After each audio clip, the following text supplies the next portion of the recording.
Salut à tous, j'espère que vous allez bien. On se retrouve aujourd'hui pour parler de la nouvelle série Pokémon EV08 Étincelle déferlante qui sortira en Occident en novembre 2024 et qui sera un mélange des séries Dragona Paradise et Supercharge Breaker, donc EV07 et EV08. La série Dragona Paradise est d'ailleurs déjà sortie et la série Supercharge Breaker sortira mi-octobre au Japon. On a eu des nouvelles informations sur le nouveau set qui va sortir au Japon et également sur le set français avec les premières cartes qui commencent à apparaître et on va voir ensemble aujourd'hui les nouvelles cartes qui sont sorties. Écoutez, je vous propose dès maintenant de partir à la découverte de ces nouvelles cartes incroyables.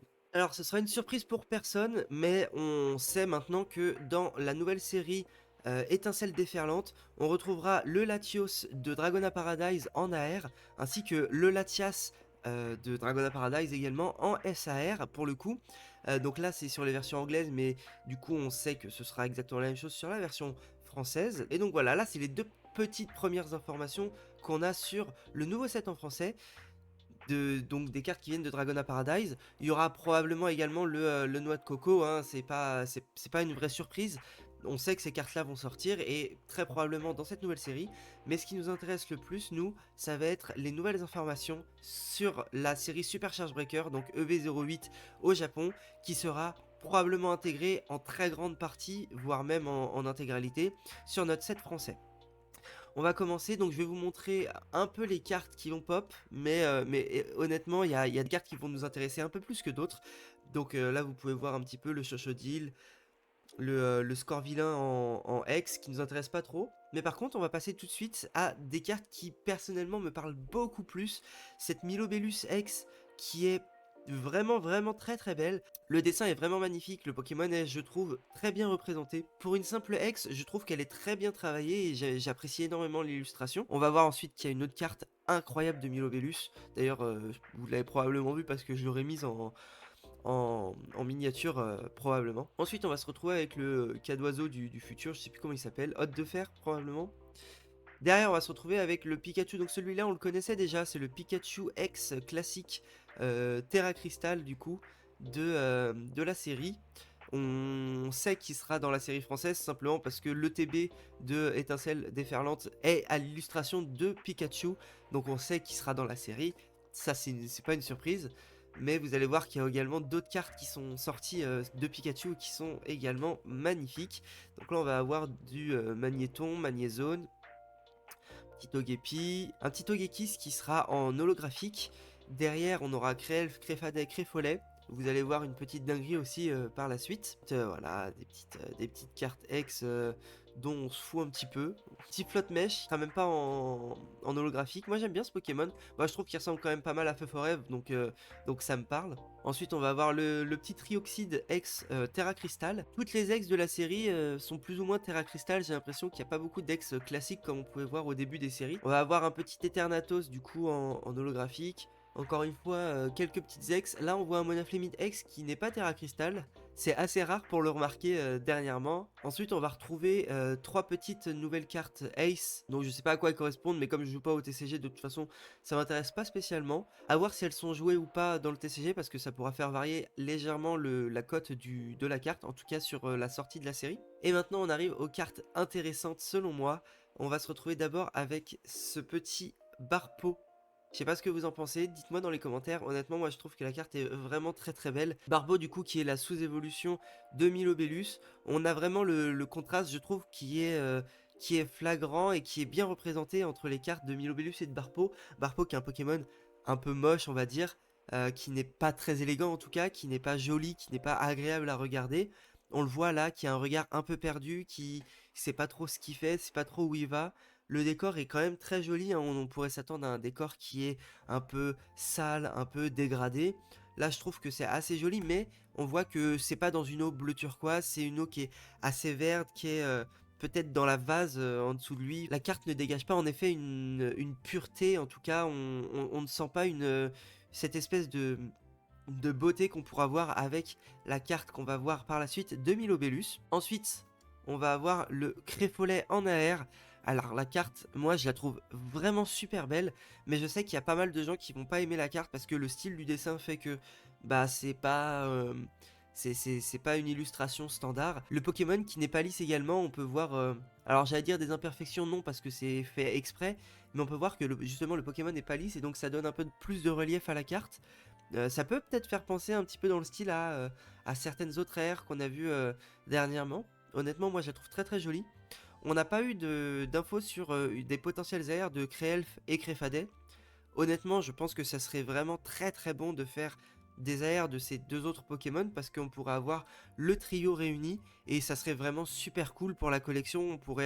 On pourrait imaginer des cadres en format de triangle, un peu comme, représentant la Trinité quoi. Et avec ces trois Pokémon là, ce serait vraiment vraiment super beau je trouve. Donc j'espère qu'ils vont nous sortir ces cartes là également. Je serais un peu déçu s'ils les sortent pas. Après avoir par la suite, ils nous les sortiront peut-être dans d'autres sets, mais vu qu'elles sont également en cartes simples, comme on l'a vu précédemment dans ce set-là, bah ça serait peut-être logique qu'elles sortent également en AR sur cette nouvelle série. Ensuite, on se retrouve avec la Full Art de Pikachu Terra Crystal. Cette carte-là, il me semble elle avait déjà leak il y a quelques temps. Je la trouve pas extrêmement intéressante. La couronne Terra Crystal sur la tête de Pikachu est pas très jolie. Pokémon est dans une posture assez simple, le fond est blanc. Enfin, pour moi, il n'y a pas trop d'intérêt dans cette carte-là. Elle va coûter un petit peu parce que c'est Pikachu, mais honnêtement, il y a mieux à faire avec son argent, je trouve, que c'est pas une très belle carte à collectionner. Contrairement à celle qu'on va voir juste après, je vous invite encore une fois à rester. Mais voilà, effectivement, cette carte-là, pour moi, a peu d'intérêt parce que on le retrouve déjà en format X et on va le retrouver ensuite dans un format qui est plus intéressant, je trouve. Donc voilà, cette full art, elle existe, elle a le mérite d'exister. Maintenant, est-ce que c'est la plus intéressante? Pour moi, il y a quand même beaucoup plus intéressant dans la série, notamment du côté des AR avec le Barpo et le Créfolet comme on vient de voir. Et enfin, on tombe sur les deux bangers de cette série qui sont Milobellus SAR et le Pikachu SAR Terra Crystal. Au début, je vous le dis, j'étais pas fan de la Pikachu. Pour moi, elle était vraiment pas très belle et surtout parce qu'il y avait le Terra Crystal. Mais en fait, regardez la carte, je sais pas, attendez, je suis allé sur un autre site pour vous la montrer en plus grand. Donc là, l'image est un peu crop, mais vous avez de toute façon l'illustration en entier. Regardez-moi cette carte, elle est magnifique. En fait, l'effet de lumière, le Pikachu qui est un peu aspergé par justement cette lumière qui est vraiment blanche, qui est éblouissante. La carte a un effet mignon et en même temps un peu céleste, un peu divin, que je trouve vraiment magique. Je sais pas trop comment l'expliquer, mais je trouve que la carte est incroyable. Enfin, on va encore dire que oui, c'est encore du Pikachu, mais honnêtement, la carte pour moi, elle est monstrueuse, quoi. Genre, c'est vraiment une des, en tout cas, la plus belle alternative Terra Crystal à ce jour. Je pense qu'il n'y a pas de doute. Euh, Peut-être une des plus belles alternatives qu'on ait eu l'occasion de voir sur Écarlate et Violette. Honnêtement, la carte est magique, les effets de lumière sont incroyables. Et il y a aussi un truc, c'est que la couronne Terra Crystal est pas si voyante que ça.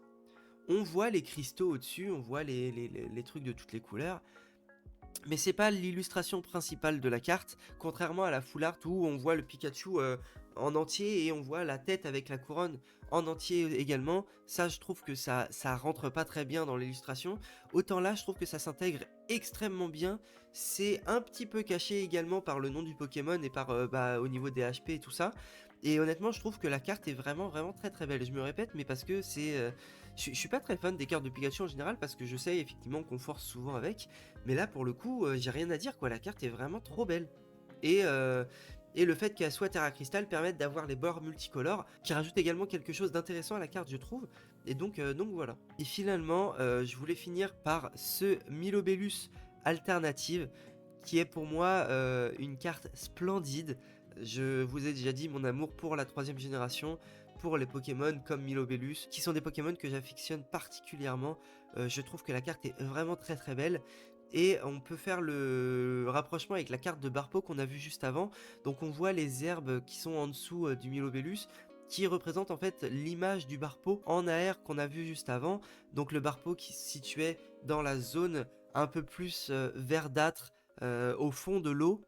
Et en suivant l'évolution du Barpo qui va évoluer en Milobellus et qui va sortir de l'eau et qui va se prendre tous les rayons du soleil qui vont l'éclairer, qui vont le sublimer. et du coup pour sa transformation en Milobellus, qui va sortir de cette eau presque croupie, assez verte, assez sale, plein d'algues, et qui va montrer toute sa beauté au grand jour. Donc comme je le disais, avec le soleil, on voit des arbres derrière, donc probablement dans une rivière, en lisière de forêt. Ou donc ce Milobellus qui est probablement dans une rivière, comme dans les jeux vidéo, on le trouve pas dans la mer, on le trouve dans la rivière, en tout cas sur Pokémon Emerald, et à la lisière de la forêt, comme dans le jeu finalement. Donc je trouve que c'est plutôt bien représenté, c'est plutôt fidèle au lore qu'on connaît du Pokémon, et je trouve que la carte est vraiment magnifique. Si jamais ces cartes là vous intéressent, je vous conseille vraiment en tout cas de vous intéresser à la nouvelle série en japonais qui va sortir, parce que je trouve que les cartes sont magnifiques, et elles seront probablement moins chères que en français. En tout cas une display française qui sera à 180 €,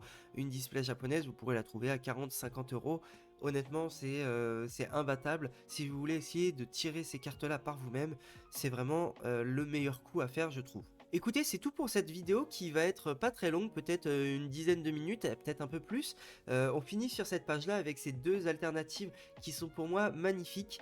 Elles marquent un tournant dans le bloc écarlate et violette pour moi. On arrive aujourd'hui dans des sets qui vont représenter des Pokémon emblématiques. On va sortir de plus en plus des nouveaux Pokémon de écarlate et violette, et on va revenir un petit peu sur les Pokémon qui marquent notre génération. Donc ça a déjà été fait il y a quelques temps avec la série par exemple où il y a eu les Dracofeu, la série les séries .5, la série 151, mais c'était des sets qui sont très spéciaux et qui reflètent pas l'intégralité du bloc écarlate et violette. Mais là on va arriver dans la deuxième partie du bloc EV, et on va arriver dans une partie où les cartes vont être plus faites pour les gens qui sont un peu nostalgiques, pour les gens qui ont vécu les anciennes générations. On va peut-être retrouver du Lucario à l'avenir pour la 4ème génération, des Pokémon des 2ème, 3ème, 4ème génération. Honnêtement, j'ai hâte de voir la suite, mais ça annonce que du bon pour la fin du bloc écarlate et violette. Je vous conseille de garder votre argent parce que les prochaines sorties vont être fabuleuses. C'est tout pour moi, j'espère que la vidéo vous aura plu. Moi, ça m'a fait ultra plaisir de voir ces nouveaux arts sortir. Comme je le disais, on arrive dans une nouvelle ère du bloc écarlate et violette qui va, je pense, beaucoup nous plaire, en tout cas à la majorité d'entre nous. Dites-moi en commentaire ce que vous avez pensé des cartes qu'on a vues ensemble. Et dites-moi également si vous pensez, comme moi, qu'on va arriver dans une partie du bloc écarlate et violette qui va revenir un peu aux sources, revenir un petit peu à ce que beaucoup de fans de la licence attendent, c'est-à-dire un mixte entre du récent et de l'ancien, un peu plus fréquent, et pas uniquement des sets comme Mascarade Crépusculaire où on se retrouve avec 3 cartes des anciennes générations et après toutes les alternatives qui correspondent aux Pokémon des DLC des nouveaux jeux, donc qui intéressent finalement très peu de personnes au final. Voilà, c'est tout pour moi, j'espère que la vidéo vous aura plu. N'hésitez pas à liker la vidéo, à commenter, à vous abonner si jamais ça vous a plu. Le giveaway est toujours en cours pour les 750 abonnés, donc n'hésitez pas. Moi je vous dis à la prochaine, ciao.